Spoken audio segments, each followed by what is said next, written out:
여러분을 다 축복합니다.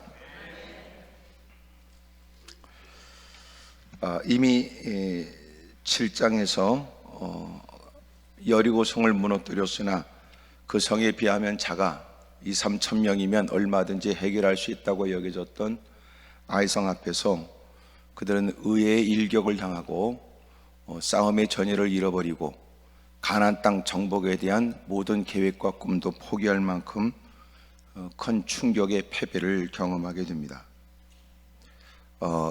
여리고성에 비하면 작다고 여겨지는 아이성은, 여리고성은 세계 최초의 도시였고 세계에서 가장 낮은 곳에 위치했던 도시였습니다. 지중해 수면보다 약 250m 정도 낮았던 도시로 세계에서 가장 낮은 곳에 위치했던 도시가 여리고입니다. 그런 중에 아이성은 한 800m, 평지에서 800m 높았으니까 지중해 수면보다 250m 낮았던 여리고에서 약 1000m 이상의 높은 곳에 있었던 아이성입니다. 충분히 그들이 정탐한 결과 2-3천 명이 올라가면 해결될 수 있다고 여겨졌지만, 그러나 이미도 지난날 이루었던 성과에 비하면 그 정도는 얼마든지 가능하다고 생각했던 것과 달리 되어진 것도 하나님의 은혜였던 것처럼 또 그렇게 만만하게 보였던 건 역시 하나님의 도움 없이는 이룰 수 없는 일이었습니다. 살다 보면 누군가는 그의 힘으로 이룰 수 없는 일을 이루었다 말하는 것도 있지만, 우리 스스로는 참담함을 느끼는 건 그 하찮은 문제 앞에 크나큰 곤고함과 어려운 일을 겪게 되는 겁니다. 오늘 특별히 8장 1절에 여호와께서 여호수아에게 이르시되 두려워하지 말라, 놀라지 말라. 군사를 다 거느리고 일어나 아이로 올라가라. 보라, 내가 아이 왕과 그의 백성과 그의 성읍과 그의 땅을 다 내 손에 넘겨주었다고 합니다. 알고 보니까 그 아이성 앞에서 패한 것은 지난날 여리고성을 하나님이 그들의 손에 붙여주셨던 것처럼 아이성 역시 하나님의 간섭 아래, 하나님의 결정 아래, 하나님이 허락해야만 되는 일이었습니다. 아이성 앞에 가서 그들이 패했던 가장 중요한 요인 중에 하나가 하나님께서 그들의 귀가 울리도록 분명하게 말씀하셨던 그 안에 있는 모든 생명 있는 남녀노소, 모든 우양의 모든 짐승들을 다 죽이라고 명했고, 그 안에 있는 은금, 동철, 귀한 것들은 하나님의 곳간에 드리라고 명했습니다. 만약 그 모든 것들이 하나님께 드려진 것인데 누구라도 탐욕을 갖고 행하게 되면 이스라엘 전체가 이 일에 범죄하는 일이 된다고 분명히 못 박아 하나님께서 깨닫게 하셨지만, 아간이라고 하는 사람이 그만 자기 혼자 쯤이야 라고 생각했고, 목격된 그 금과 은 시날산 외투에 탐심이 생겨 자기의 장막으로 가져가서 숨겨놨습니다. 무사람들에겐 들키진 않았지만 주님은 아셨고, 사람들에겐 감출 수는 있었으나 하나님은 알고 계셨습니다. 그럼에도 불구하고 그들이 이런 문제를 해결할 생각 없이 하나님이 허락해 줘야 될 아이성의 승리를 꿈꾸고 그들이 도전했다가 큰 낭패를 경험하게 된 겁니다. 그렇게 되어진 일에 여호수아가 하나님께 무릎 꿇고 하나님께 책임을 전가하며 기도하기를, 어찌 이렇게 하나님이 인도하여 크나큰 패배의 쓴잔을 마시게 하고 모든 백성들이 의욕이 있다가 이제는 더 이상 가나안 정복에 대한 모든 꿈을 포기할 만큼 좌절과 절망의 일을 경험하게 만드셨냐. 또 하나는 주의 이름이 이렇게 무사람들에게 무시당하는 일들에 관해 주님은 어떤 생각이신가에 대해서 마음 불편한 마음으로 하나님께 책임을 전가하듯 기도했습니다. 하나님이 그런 여호수아에게 네가 나한테 오히려 기도하는 것이 무엇 때문이냐고 주님 반문하시죠. 주님께 오류가 있겠습니까? 주님이 잘못한 일이 있겠습니까? 주님이 뭐가 문제입니까? 여러분, 주님이 우리에게 잘못한 일이 있어요? 주님이 세계 경영에 잘못한 거 있어요? 하나님이 넛다구를 건져주셨는데 하나님이 그 비싼 대가를 치러 우리를 건져내 주신 하나님이 우리에게 오류가 있습니까? 천만에요. 오류, 무사람들이 하나님을 향하여 원망하기를, 어쩜 저런 인간을 하나님은 건지셨으며 어떻게 저런 사람들을 사랑하냐고 사람들이 말할 때도 하나님은 일방적으로 우리를 사랑하여 세상을 이처럼 사랑하사 독생자를 주신 겁니다. 하나님이 오류가 있습니까? 하나님이 공의가 없습니까? 의롭지 않으십니까? 주님이 흠이 있으십니까? 그럴 리가요. 여호수아는 자기가 깨닫지 못하는 걸 깨닫지 못했으니 알게 해달라고 기도해 있었습니다. 주여, 어렵고 힘든 일 도대체 이유는 모르겠으나 주님께는 오류가 없으니 우리가 무지함으로 하나님께 여쭙는 바 하나님이 깨닫게 해주십시오. 만약 주님이 깨닫게 해도 내가 알지 못하거든 나는 여전히도 주님이 그 일에 관해서 알게 하실 때까지 결코 하나님을 저는 부정하지 않겠습니다. 하나님을 신뢰하겠습니다 라고 해야 된단 말이에요.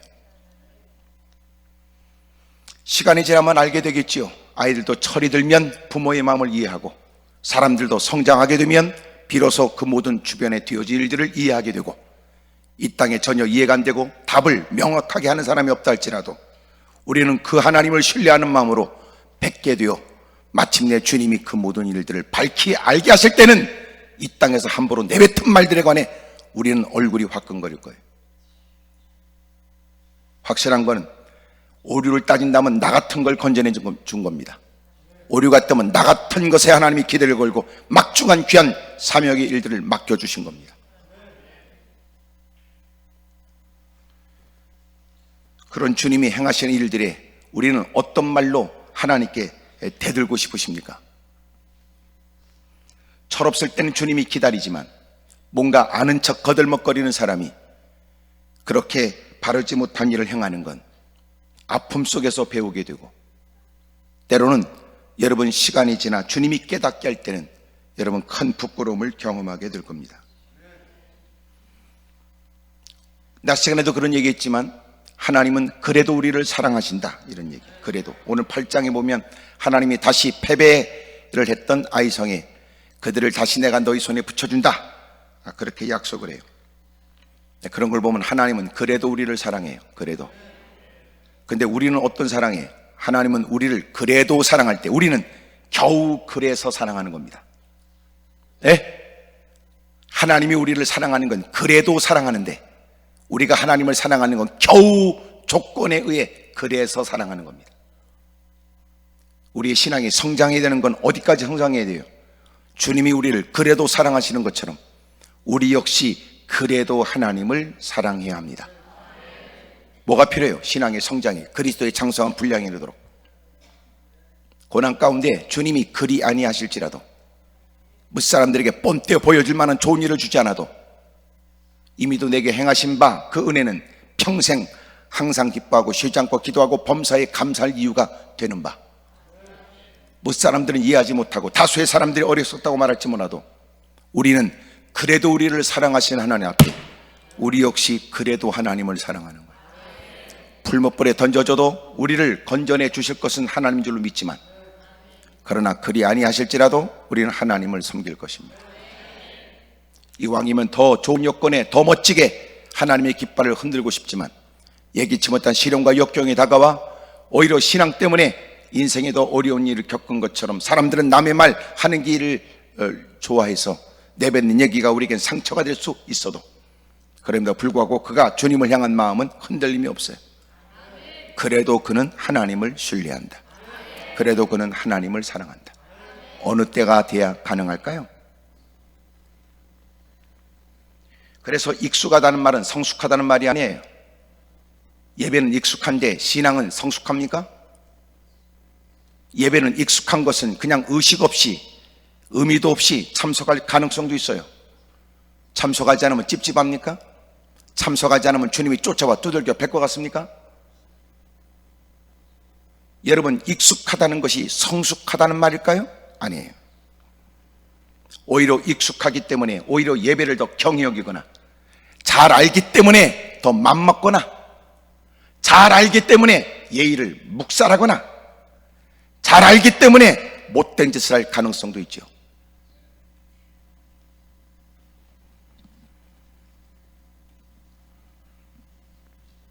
마침내 하나님이 뭘 잘못했을까요? 하나님이 잘못한 거 없어요. 하나님이 깨닫게 하지요. 내가 이미 일러준 말에 관해 너희들이 불순종했고 범죄했기 때문이니 하나님이 알게 하시려고 너희들은 내일 아침에 성결케 해라. 그리고 내일 아침에 내가 각 지파, 각 족속, 그리고 내가 각 가족들, 그 중간에 남자들 가운데 제비를 뽑아 나오게 할 것이다. 아간이 뽑혀요.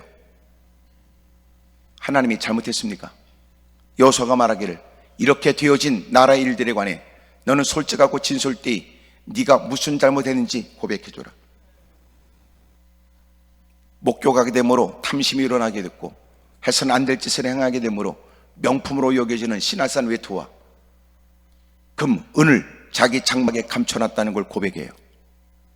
가서 증거물을 갖고 오지요. 하나님이 냉혹하게 그를 대하는 것 같으나 하나님은 그에게 숱하게 기회를 줬던 거예요. 오늘 낮 시간 그런 말씀을 드렸어요. 죄 때문에 망하는 거 아니다. 설교 제목 그렇게 정하라고 그랬어요. 죄 때문에 망하지 않는다. 뭐 때문에 망해요? 회개하지 않아서 망하는 거예요. 회개하면 살아요. 하나님이 알게 했어요. 이미도 여호수아와 장로들이 옷을 찢고 울부짖는 그 기도 소리가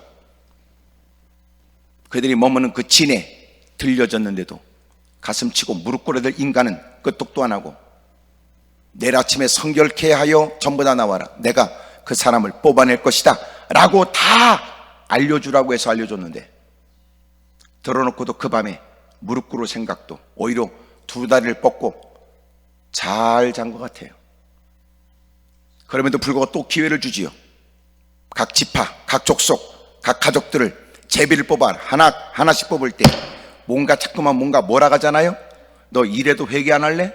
너 이래도 깨닫지 않아? 이래도 너는 달라지지 않을 거야? 이래도 버틸 거야? 그런 것 같지 않아요? 그때가 있었고 그 밤이 있었고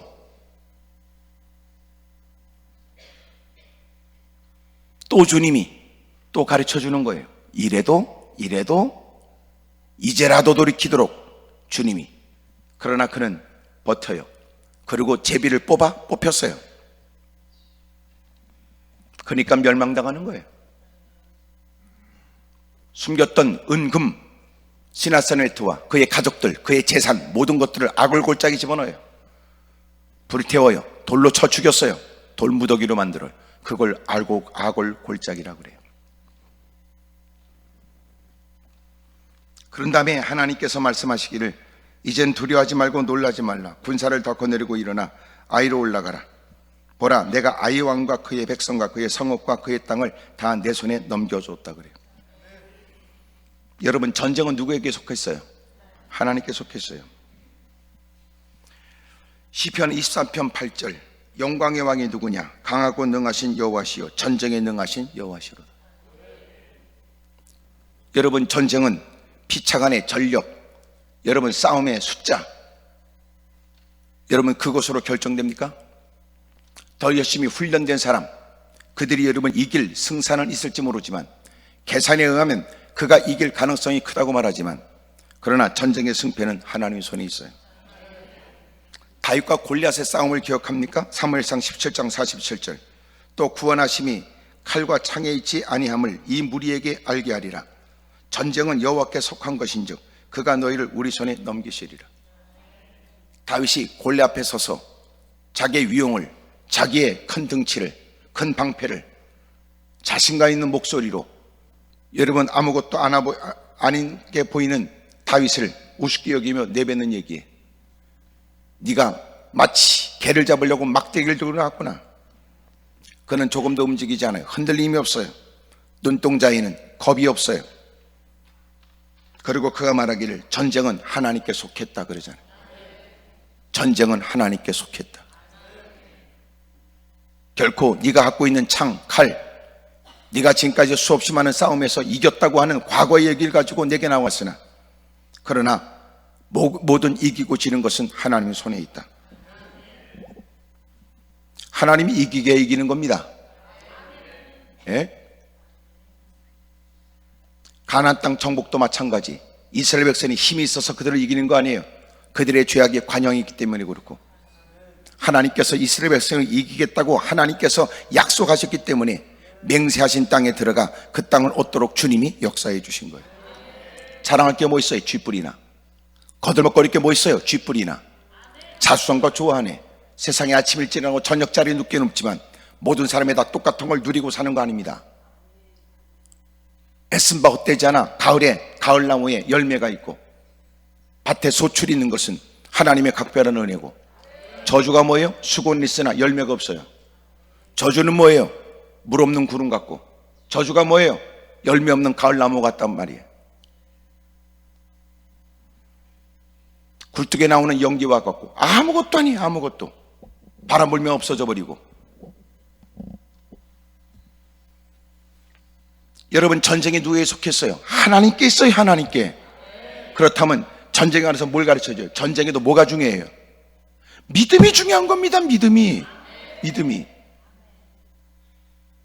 사람이 여러분 충분히 준비하지만, 그러나 결론은 주님 손에 있어요. 역대하 20장 15절, 여호사밧이 모압과 암몬 셀산 자손들이 갑자기 도전하게 되자 당황스러운 어려운 처지에 하나님께 엎드려 기도해요. 하나님, 지난날 하나님이 우리에게 은혜를 줬지요. 출애굽하면서 그들이 가는 길을 열어주지 않아 마침내 우리가 그들과 싸우려고 할 때는 주님이 그들을 건들지 말라고 말씀했습니다. 이제는 그들이 힘을 합쳐 우리에게 도전하는 걸 보세요. 이제는 그들이 갑작스럽게 새 나라가 도전함으로 감당할 방법이 없습니다. 주여, 어찌할 바를 모르겠습니다 라고 기도하자 야하시엘에 일어나, 여러분, 하나님께서 말씀하십니다. 이 전쟁은 여러분에게 속한 게 아닙니다. 하나님께 속한 것입니다. 두려워하지 말래요. 다수의 사람이 도전하지만 힘으로는 그들이 우위라고 말할 수 있지만, 그들에 비하면 우리는 연약하게 짝이 없지만, 소수라고 말할 수 있는 것은 부정할 수 없지만, 현실은 녹록치 않지만, 환경은 그렇게 좋은 것은 아니라도 중요한 건 하나님이 누구 편이냐 결정되는 거예요. 미국의 여러분 남북정쟁에 여러분 링컨에게 가까이 누가 다가와서 얘기를 했어요. 하나님이 우리 편이니까 우리가 이기겠지요? 링컨이 얘기했어요. 하나님이 누구 편이 아니라 우리가 하나님 편이 돼야 된다 그랬어요. 우리가 하나님 편이 되면 하나님이 우리를 도와주실 것이다.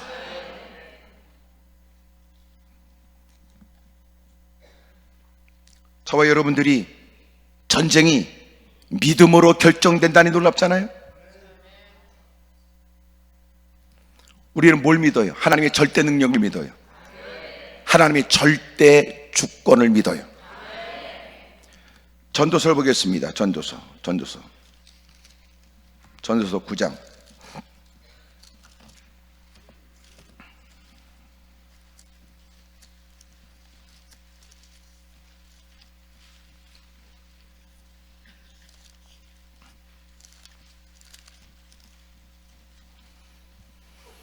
(11절) 내가 다시 헤아려서 보니 빠른 경주자들이라고 선창하는 것이 아니며 용사들이라고 전쟁에 승리하는 것이 아니며 지혜자들이라고 음식물을 얻는 것도 아니며 명철자들이라고 재물을 얻는 것도 아니며 지식인들이라고 은총을 입는 것이 아니니 이는 시기와 기회는 그들 모두에게 임함이니라 그래요.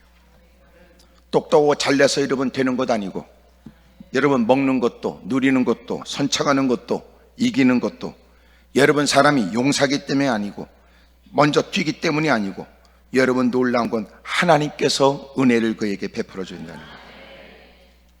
우리에게 난감한 일이 뭐예요? 이만큼 충분한 조건을 갖췄으면 뭔가가 있을 거라고 기대하지만 뜻대로 됩니까? 열심히 공부하면 앞길이 열립니까?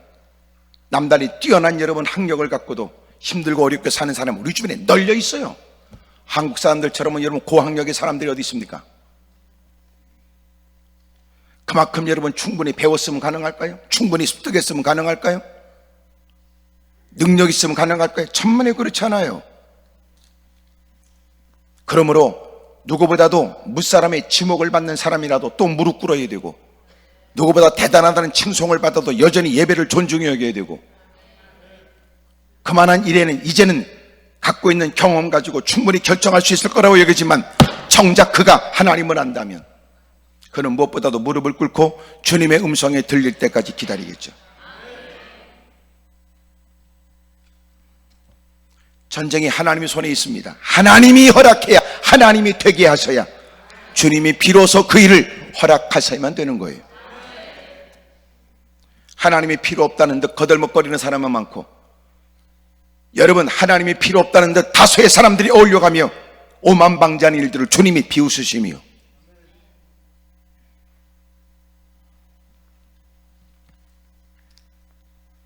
우리 주변에 간혹 들려지는 얘기가 우리로 하여금 소스라치게 놀라게 하잖아요. 아무 소용없어 그러지 않아요? 아무 소용없어, 아무 소용없어, 예? 다 프로했던 그거 아무 소용없어. 그렇게 그 사람이 자랑하듯 거들먹거렸던 거 아무 소용없어.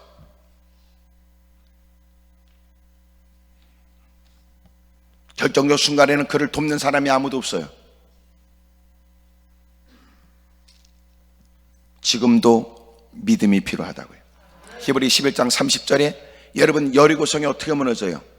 믿음으로 무너졌어요. 믿음으로.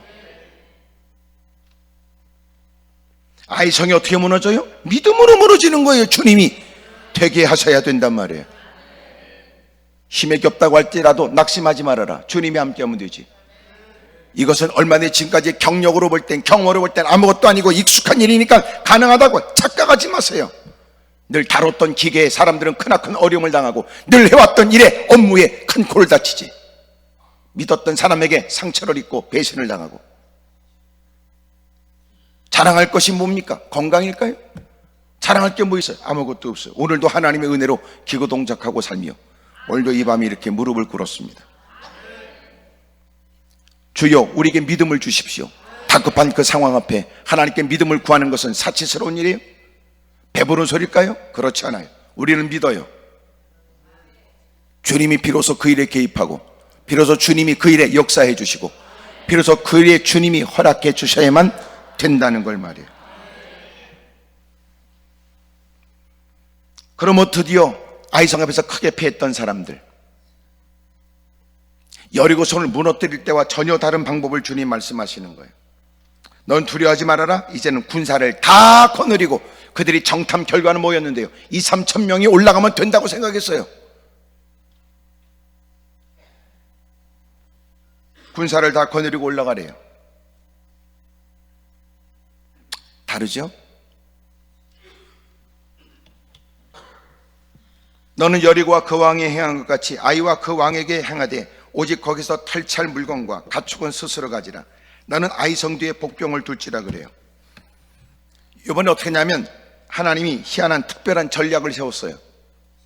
그리고 주님은 여리고성이 희한한 이적, 하루에 한 바퀴 6일째까지 7일째는 소리를 내지 않던 그들이 7 제사장이 7 양강나팔을 들고 소리를 뚜 하고 길게 불면 드디어 그들이 크게 함성을 지르면 하나님이 지축을 흔들겠다고 하더니 하나님이 마침내 그 성을 흔들어 하나님의 만든 성벽이 허물어져 주님 만든 길로 들어가게, 주님 만든 문으로 들어가게 만들어요. 하나님의 기이한 역사가 있어서 여리고성이 무너졌지만 아이성은 또 주님의 방법이 또 여러분 복병을 두래요. 전술적으로 새로운 전략을 짜서 주님이 가르쳐 주는 거예요. 그러면서 주님이 하신 말씀이에요. 여리고성에 있을 때는 모든 것들을, 여리고성에 있을 때는 다 모든 것들을 하나님께 드렸는데 아이성에서는 탈취할 물건을 그리고 가축은 너희가 가지래요. 그러니까 하나님이 여리고성에서 야 그건 하나님께 드려라, 하나님께 드려라 그랬어요. 하나님이 드리라 그럴 때는 물질에 대한 것이 아니에요. 물질에 대한 것에 우리가 갖고 있으면 오해를 해요. 하나님이 물질에 대한 거 아니에요. 하나님께 대한 마음, 믿음에 대한 거지. 주님은 그들의 형편을 모를까요? 알아요. 그리고 그들을 돌봐주세요. 야, 그리고 아이성에서 탈취하게 되는 건 너희들이 가져.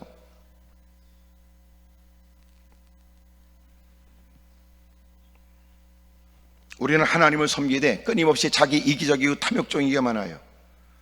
하나님 말씀을 듣겠다고 쭈그리고 앉았다가 탐욕적으로 그 말씀을 이해하지요. 하나님밖에 없다고 하나님께 다가와 고개를 떨구면서도 하나님 말씀하시면 인간적 생각으로 하나님 말씀을 살핀단 말이에요. 그리고 하나님을 오해해요. 그 모든 것들은 하나님이 그의 중심을 살피는 거예요. 하나님이 드려라 그럴 때도 있지만 가져라 그러기도 해요. 주님이 피곤한 중에도 눈을 비비고 엎드려 기도해라. 시험이 들지 않도록 깨어있어 기도해라. 주님 날밤 새가며 피곤한 중에도 힘써 기도하라고 할 때도 있지만 이제는 자고 쉬어라 이렇게도 말씀하시는 거예요. 그걸 알아들을 수 있는 게 믿음이죠. 옆에 사람 다 물어봐요. 그쪽은 뭐가 믿음이에요? 물어봐요. 시작. 지가 알아서 하는 게 믿음이라고 생각하지. 믿음은 그거 아니에요. 때로는 주님이 피곤한 중에도 하라고 그러면 이유가 있을 거라고 따라해야지. 우리가 알지 못하는 그 어떤 일들을 위해, 지금까지 우리를 위하시는 것에 관해서 의심하지 않는 그는, 나를 모르지 않는 주님이 그렇게 다고쳐 행하라고 하신 것도 역시 주님이 나를 위해서 어떤 이유가 있을 거라고. 그게 믿음 아닙니까? 그게 네. 하기 싫지만 그래도 주님이 하라고 할 때는 때로는 자기를 꺾어가면서 힘쓰고, 때로는 무사람들이 따가운 시선을 무릅쓰고라도 해야 되는 게 믿음 아니에요? 언제까지나 주님이 잠도 자지 말아라 그런 적이 없어요. 너는 먹지도 말고, 너는 네 것으로 쓰지 말고 몽땅 내가 다 갖고 와라 이렇게 말하지 않으세요. 마침내 주님이 그건 너희들이 필요한 데 쓰라 그래요. 탈차 물건과 가축은 스스로 가지라. 하나님이 이런 분이 있어요. 참 우리의 신앙이 바르지 않죠? 고쳐야 될 것 같지 않아요? 기분 나빠 아멘을 못해요? 충격받았다는 거예요? 집에 가서 생각해보고. 이에 여호수아가 일어나서 군사와 함께 아이로 올라가려 하여 용사 3만 명을 뽑았어요. 그리고 밤에 보내고 성읍 뒤로 매복하게 만들지요. 그리고 그들이 하는 얘기는 가서 한바탕 싸우고, 가서 성문 앞에서 여러분 싸우러 온 듯한 기세가 등등한 모습으로 있다가 이미 이전에 싸우다가 도망했던 것처럼 그렇게 싸우자고 했다가 도망가는 거예요. 그러면 그들은 이번에 완전히 요절내겠다고 다 튀어나올 거라는 거죠. 그럴 때 그 빈 성읍에 매복했던 사람들이 들어가요. 불을 질러요. 쫓아오다가 돌아서서 보겠죠. 이제는 뒤에 매복한 사람, 도망가다가 멈춰서 돌아선 사람에 의해서 그들은 여러분 목숨을 잃습니다. 그리고 그들이 그때 죽은 사람들이 25절에 보면 그날에 엎드러진 아이 사람들은 남녀가 모두 12,000명이에요. 그들 다 섬멸하고, 하나님이 그 성을 완전히 진멸하도록 하나님이 만들었어요. 여러분, 전쟁도 믿음이 필요합니다. 그것도 믿음이 필요하나? 장사하는데도 믿음이 필요하나? 그렇습니다. 그것도 믿음이 필요합니다. 칼과 창으로 서로가 죽이지 않으면 죽임을 당하게 되는 피비린내가 진동하는 전쟁터에서도 믿음이 필요하나? 그렇습니다. 거기도 믿음이 필요합니다. 전문가의 지략이 필요하고 다수의 사람들에는 힘을 합세하는 그 모습이 필요한 그 현장에도 믿음이 필요하냐? 그렇습니다. 거기도 믿음이 필요합니다. 근데 놀란 건 목회 현장에 믿음이 필요한가? 라고 물음표를 붙이는 사람도 있단 말이에요. 가정생활에서도 믿음이 필요한가? 의문을 갖는 사람이 있단 말이에요. 낯선 사람, 적대적 관계, 비린내가 진동하는 전쟁터에서도 믿음이 필요합니다. 그런데 놀라운 건 우리는 죄를 할 때도 믿음이 필요하다고 생각하지 않는다는 것처럼 오류가 있어요. 해봤으니까, 해왔으니까 할 수 있습니까? 늘 해왔던 일이니까 이루어집니까? 믿음 없이, 익숙한 듯 믿음 없이 해왔던 일이니까, 믿음 없이 친숙하게 불려지는 호칭을 불러가며 주일이 이루어집니까? 웃기지요. 가장 믿음이 있어야 될 것 같고, 믿음이라는 단어를 가장 많이 쓰는 공동체 안에서 실상 믿음이 없다. 그리고 그들 보니까 믿음을 그리 강조하지 않아도 될 것 같다. 원수마이가 활개치죠.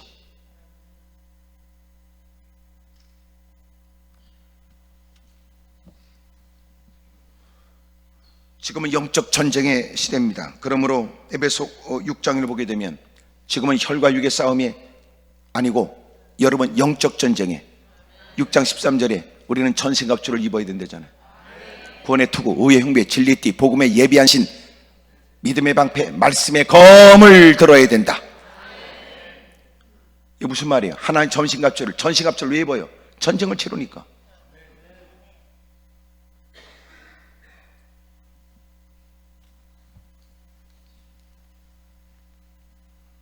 마침내 그렇게 주의 이름을 부르며 내딛는 발걸음에 하나님이 우리에게 승리를 줍니다.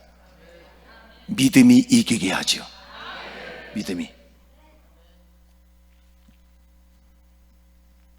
여러 가지 물질적인 외적 형태로 다가오지만, 그러나 실상 그것 때문에 당신이 예배드릴 마음이 없고, 그것 때문에 하던 일을 멈추거나, 그것 때문에 여러분 때로는 주님이 기뻐하시는지를 모르는 건 아니라도 하고 싶은 마음이 없다고 말하는 당신은 영적으로 패배하고 있는 거예요. 그만큼 신앙생활에 그런 것을 여러분 느낄 수 있어야 되는 거 아니에요? 표면적으로는, 외적으로는 물질의 문제, 인간관계의 문제, 직장의 문제, 사업의 문제 등등의 많은 여러분 문제를 표현할 수 있지만, 실상은 뭐냐? 당신의 그 믿음을 허무는 거예요. 왜? 벌써 의욕을 잃어버리잖아요. 예배 드릴 마음도 없다면서요. 주일하고 싶지도 않다면서요. 끊임없이 우리에게는 그런 마음이 생겨요. 사랑하는 여러분, 믿음이 이기게 합니다. 믿음을 지키셔야 합니다. 믿음이 있어야 됩니다. 날마다 더 나은 믿음, 더 견고한, 더 큰 믿음의 일들을 위해 힘쓰기를 축복합니다. 크게 아멘 하십시다. 올라올 때는 나름대로 이런저런 다양한 개인적 문제를 갖고 왔지만, 오늘 주님이 다가와서 주님이 다가온 우리에게 그것은 너는 개인적으로 그런 문제지만 주님이 한 말씀 하시는 거예요. 그거는 믿음의 문제다. 이렇게. 아픔 때문에 울기도 하지만, 그러나 정작 말씀 앞에서 믿음 때문에 울어야 됩니다. 귀신 들려 무리든 막 넘어지는 아들을 데리고 와서 도움을 청했던 아버지, 제자들이 어찌하지 못하니까 예수님께도 뭔가 가능성이 있을까 싶은 시큰둥한 표정으로 주님이 할 수 있거든 해 주십시오. 할 수 있거든이 무슨 말이냐? 믿는 자에게 능치 못할 일이 없지. 아버지가 고백하기를 내가 믿음 없는 걸 도와주십시오. 결국은 믿음의 문제라는 걸 깨닫게 돼요. 사랑하는 여러분, 전쟁에도 믿음이 필요합니다. 치열한 영적 전쟁터에 당신은 믿음으로 가꾸어져 있습니까? 인상 쓰거나 인상이 더럽다고 원시험에 겁먹지도 않아요. 큰 등치에도 겁먹지 않아요. 운동선수들도 넘어지고 쓰러져요.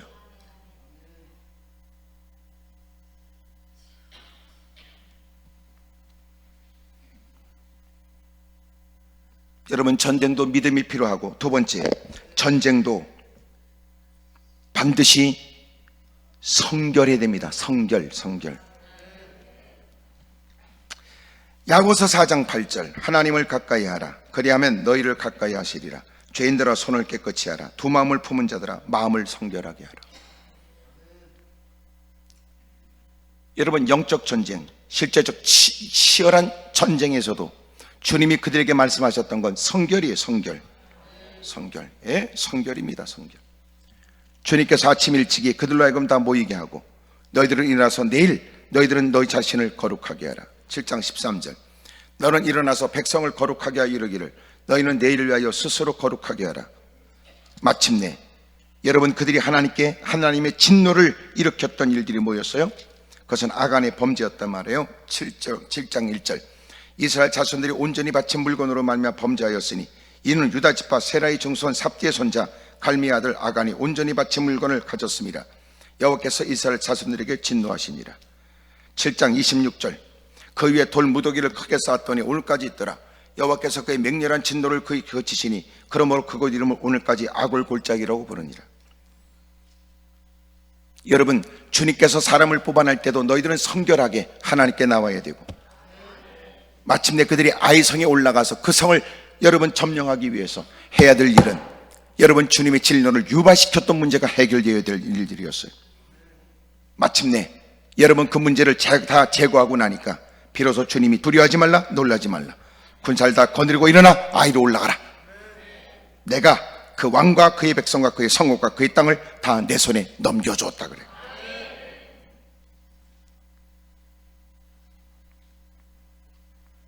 사랑하는 여러분, 믿음이 필요합니다. 또 하나, 성결해야 됩니다. 성결. 날마다 우리의 눈에 눈물이 마르지 않게 하십시오. 날마다 자기를 살펴 여러분 가꾸기 위해서 힘쓰십시오. 그러나 불행하게도 사람들은 가면 갈수록 죄라고 하는 걸 듣기 싫어해요. 불행하지요. 주님이 오실 날이 가까웠으니까 이 말은 더 강조돼야 됩니다. 더러워진 예복은 빨아야 되고, 신랑 대신 주님 앞에 신부로서의 예복을 제대로 갖춰 입어야 되니까. 개차반으로 살았던 사람들, 깊은 잠에, 영적 잠에 빠져있던 사람들, 잠옷을 던져버리고 비책 여러분 이제는 그리스도로 옷 입고, 여러분 눈곱을 떼고 겸허히 무릎을 꿇어 이제는 은혜를 사모해야 된다면,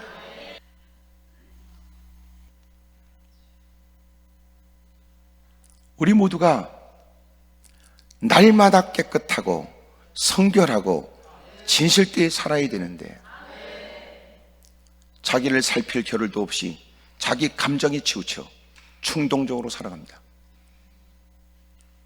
지 기분이 답니다. 지 똥꼬집이 답니다.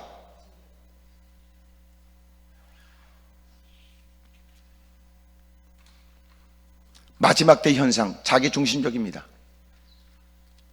결국 자기 중심적인 모습이 얼마나 강한지 이제는 집구석에도 패륜적 사건이 일어나는 거예요.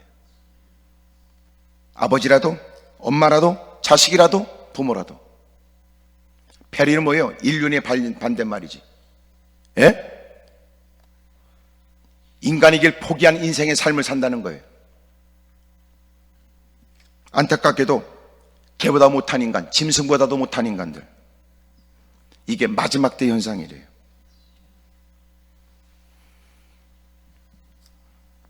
여러분, 주님이 우리에게 원하는 거 뭐예요? 이미 서두에 말씀드린 것처럼 죄 때문에 안 망해요. 회개하지 않아서 망하지. 성결한 거예요, 성결. 그럼 우리가 온전하게 성결해져요? 못해요. 그러니까 날마다 자기를 살펴 회개하기에도 시간이 모자란 거예요. 근데 우리는 자꾸만 남을 비판하지요. 정죄하지요. 때로는 자기가 깨끗하게 살아야 되는데 자기가 깨끗해질 마음은 없고 다른 사람이 나보다 더 더러운 걸 들춰내서 내가 그 사람보다도 깨끗하다는 걸 증명하여 자기가 깨끗한 것처럼 얘기하고 싶은 거예요. 이런 오류가 어디 있어요? 언제나 성결은 주님이 기준입니다. 인간이 죄를 지면서 나타나진 특징적 모습, 지가 기준이거든요. 지 마음에 들면 착한 사람일까요? 내 마음에 들면 좋은 사람일까요? 그 사람이 내 마음에 들면 착한 사람입니까? 사람들이 나를 좋다고 그러면 나는 좋은 사람일까요? 하나님 말씀 바에 자기를 살필 겨를도 없이 살아간다면 비참해요. 그래서 마지막 때는 세상에 이 말 저 말 듣게 되고 이것저것 보게 되면서 떼먹고 얼룩진 인생이 되기 때문에 끊임없이 우리는 주님 앞에서 자기를 살피는 일을 이전보다도 더 모이게 힘써. 그러지 않으면 우리는 떼먹고 얼룩진 인생이 돼요. 자기 착각에 빠지고. 더 놀라운 사실은 성경마저도 자기 해석으로 해요.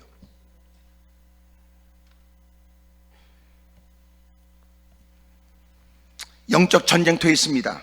저나 여러분이나. 여러분, 이 전쟁을 이기기 위해서는 믿음이 필요합니다. 또 하나, 당신이 그 믿음을 유지하는 건 그냥 유지가 되지 않아요. 날마다 성결하기 위해서 의도적으로 힘쓰셔야 합니다. 왜냐하면 알고 모르게 듣게 되는 얘기에 영향을 받고 보게 되는 것 때문에 우리는 믿음을 떠날 가능성도 생겨요. 다수의 사람에 의해서 당신이 소수라면, 혼자라면 때로는 자신의 힘으로 지켜내는 거 어렵습니다. 나름의 고집으로, 나름대로의 신념으로 지켜내는 거 어렵단 말이에요. 주님이 도와줘야지. 어떻게 버텨요? 못 버텨요.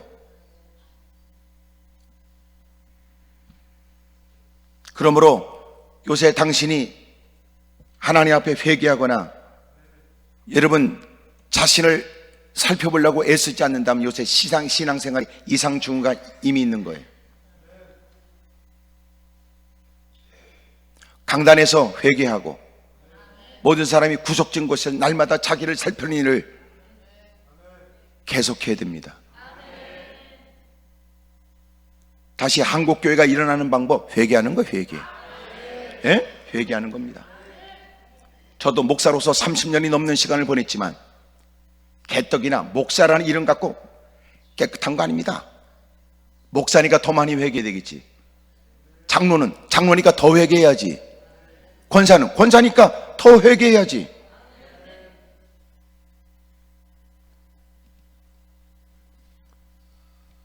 괜찮다고 해서 괜찮은 거 아니에요.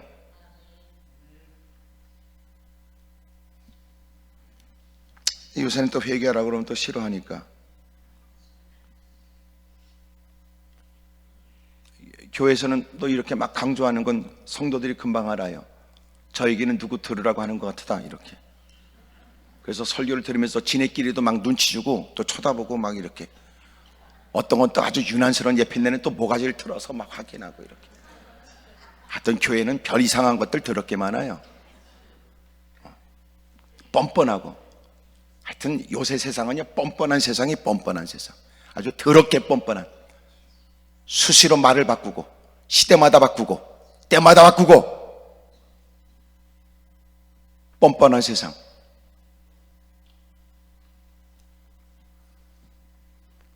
교회도 마찬가지예요. 말씀은 없고 말만 존재하고, 말씀대로 사는 것처럼 성경 몇 구절 얘기하지만 결국은 자기 편리대로 말씀을 해석하고, 회개하지 않으려고. 여러분, 회개하는 건요 부끄러운 일이 아니에요. 회개하는 건 대단히 믿음의 일이지. 한국교회가 막 붕댔던 때가 언제예요? 회개가 강조됐어요. 회개했어요. 그때마다 하나님이 부어주시는 성령의 은혜가 있었어요. 가면서 회개 없어요. 뒤팔떡 굴다고 그러고, 잘 된다고 그러고, 괜찮다고 그러고. 사기꾼입니다. 여러분, 회개를 대신할 게 또 뭐가 있죠? 없어요. 죄는 회개밖에 없는 겁니다. 대신할 게 뭐가 있어요? 세상이 아무리 편리해져도, 지폐는 없어지면 카드로 물건을 살지 몰라도 대신할 게 아무것도 없어요. 회개밖에.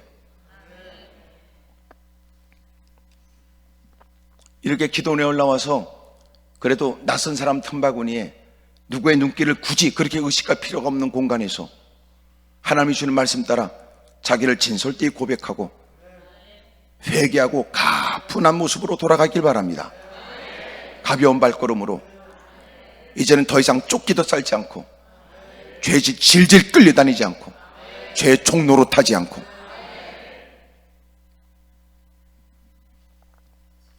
여기 이 자리에 여러분 다 나름대로 자기는 아닌 것처럼 그래도 해당이 안 되는 사람이 있을까요?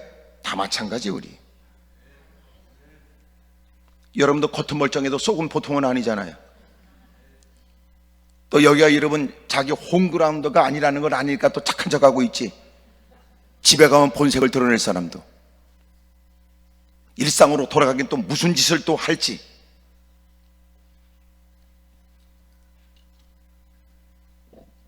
여러분, 전쟁도 믿음이 필요하고 전쟁도 성결해야 된대요. 성결. 세 번째로 8장 3절, 이에 여호수아가 일어나서 군사와 함께 아이로 올라가려 하여 용사 3만 명을 택하고 보냈습니다. 그리고 매복하게 했고 어떻게 해야 될지를 다 알게 했어요. 하나님이 이미도 그들에게 깨닫게 하시고 알게 하신 말씀 때문에 그래요. 전쟁터에도 뭐가 필요해요? 하나님의 말씀이 필요하지. 시편 144편 1절, 나의 반석이신 여호와를 찬송하리로다. 그가 내 손을 가르쳐 싸우게 하시며 손가락을 가르쳐 전쟁하게 하시는도다. 전쟁은 여러분 하나님께 속했어요. 하나님의 위대한 일, 하나님의 놀라운 역사, 하나님의 개입, 멀리 계신 것 같은 하나님, 누군가에게만 역사하신 것 같았던 하나님이 여러분의 삶의 현장에 나타나지고 하나님의 일들이 있길 기대하는 만큼, 여러분, 우리는 주님의 역사를 기대하는 만큼 자기를 살펴 성결해야 돼요. 그리고 하나님 말씀 따라 행하는 겁니다. 2-3천 명이면 충분했어요? 착각이지. 8장 10절 여호수아가 아침 일찍 일어나 백성을 점호하고 이스라엘 장로들과 더불어 백성의 앞에 앞서 아이로 올라가며 그와 함께한 군사가 다 올라가서 그 성 앞에 가까이 이르러 아이 북쪽에 진치니 그와 아이 사이는 한 골짜기가 있었더라. 12절에 그가 약 5천 명을 택하여, 이 말은 이미 3만 명을 보냈고 5천 명을 더 보낸 거예요. 여러분, 약 3만 5천 명이 복병을 줬고 그리고 많은 군사와 함께 가서 여러분 그 아이 성 앞으로 다가갑니다. 14절 아이 왕이 이를 보고 그 성읍 백성과 함께 일찍 일어나 급히 나가 아라바 앞에 이르러 정한 때에 이스라엘과 싸우리 하나 성읍 뒤에 복병이 있는 줄은 알지 못하였더라.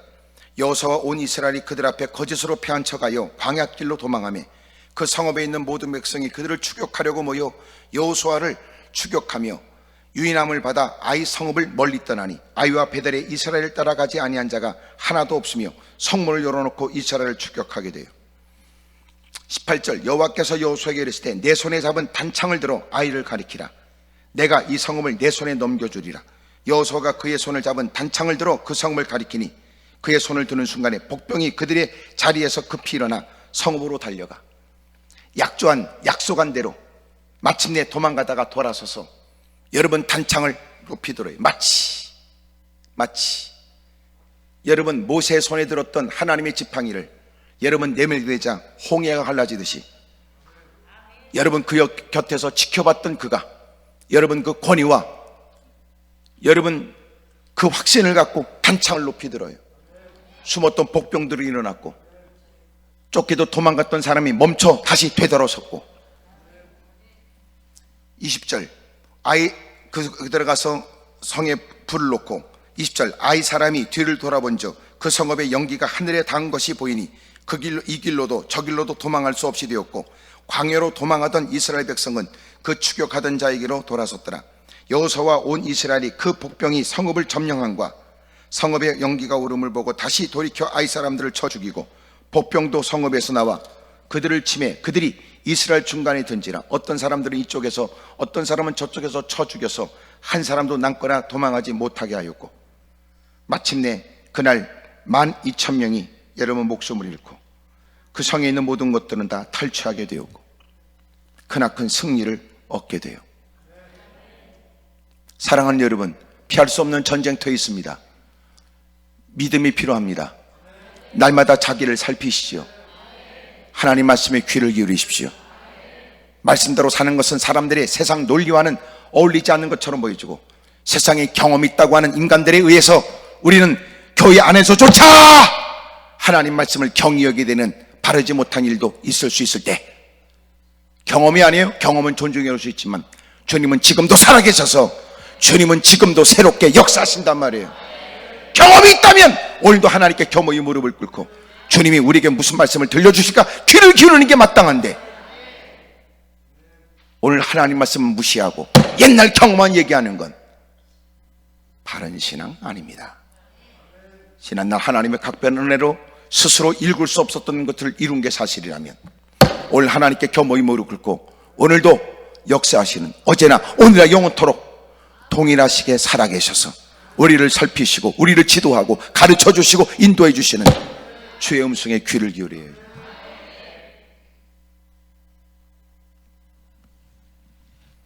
위치가 달라질수록 이제는 하나님의 음성에 민감하기보다 주변에 어울리는 사람들에게 마음을 뺏깁니다. 경험이 없을 때는 하나님께 무릎 꿇고 주님밖에 없다고 몸부림치며 하나님의 음성 한마디 들려주시기 위해서 날밤 샜던 때가 있었지만 이제는 위치와 형편과 여건이 좋아지게 되면 주변에 있는 사람들 얘기가 모든 것의 결정의 이유가 된단 말이에요.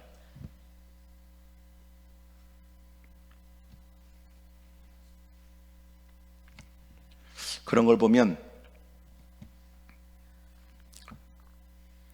먹을 게 없어서 못 먹었던 때보다 먹을 수 있을 때 안 먹는 게 더 힘든 거예요. 참 말이 또 어려운가 보다.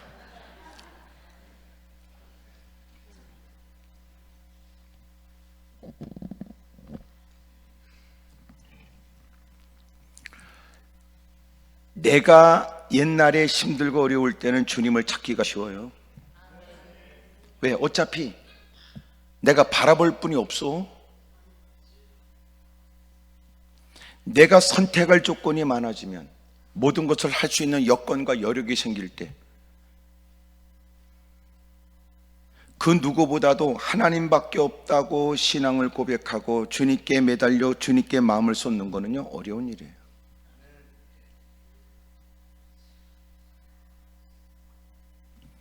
그래서 생활이 권고하고 어려울 때에 신앙생활 하는 것보다 풍요롭고 기름질 때 신앙생활 하는 게 더 어려워요.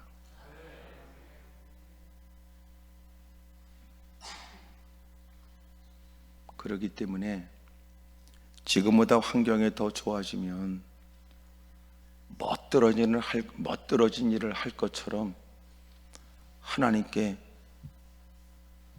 공갈 협상하려고 그러지 말으세요.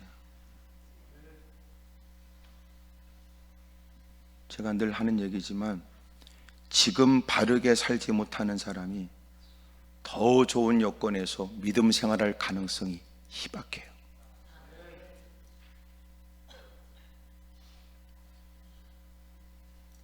작은 일에 충성한 사람에게 큰 일도 맡기죠. 그만한 때도 믿음을 지키지 못하는 사람이 더 좋은 여건이 되면 믿음을 어떻게 지켜요? 주변에 어울리는 사람들이 당신을 그냥 안 놔둬요. 거기다 놀라운 건 그 형편이 되면 여러분은 새로운 욕구가 생겨요.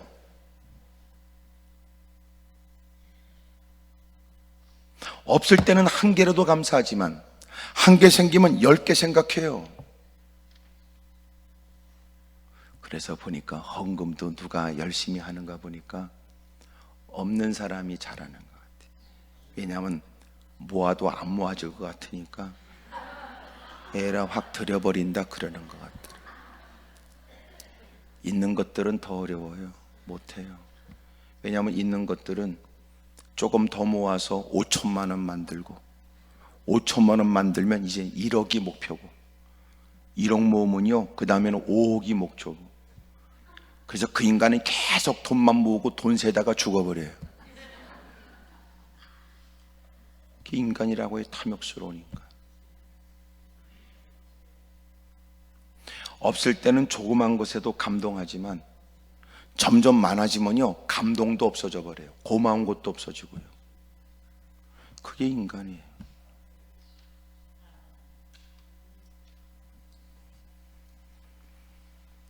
어떻게 그런 걸 다 하냐고 묻지 마세요. 다 그놈이나 이놈이나 다 똑같겠지.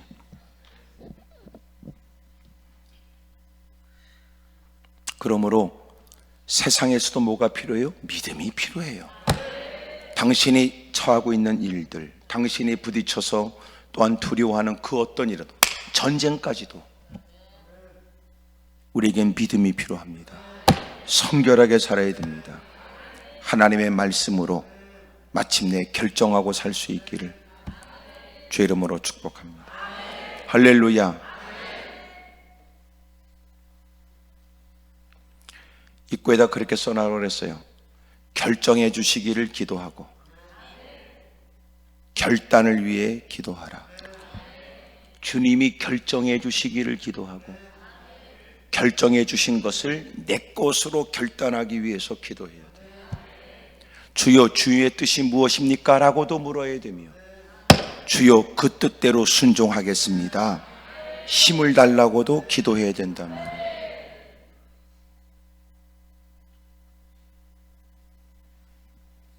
오늘 이렇게 오셨으니까 여러분이 겪고 있는 다양한 모든 일들, 앞으로도 만나게 되는 모든 일에 믿음으로 승부를 거십시오.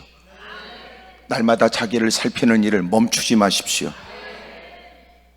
그리고 하나님의 말씀을 듣는 건 사람들에게 떠도는 그 얘기를 듣는 것과는 달라야 합니다. 그렇게 내딛는 발걸음에, 그래서 결정하여 힘쓰는 일은 주님이 함께 해주지요. 기도하겠습니다. 두 손을 높이 들지요. 하나님 아버지, 만난 문제 앞에 허둥지둥 겪는 사건 앞에 바싹 겁에 질린 모습이 되어져 늘 불평과 원망 그리고 망연자실하고 절망할 때가 많았습니다. 정작 나는 하나님의 도움이 필요한데, 분주함 속에 믿음이 뭐가 필요하냐고 생각했지요.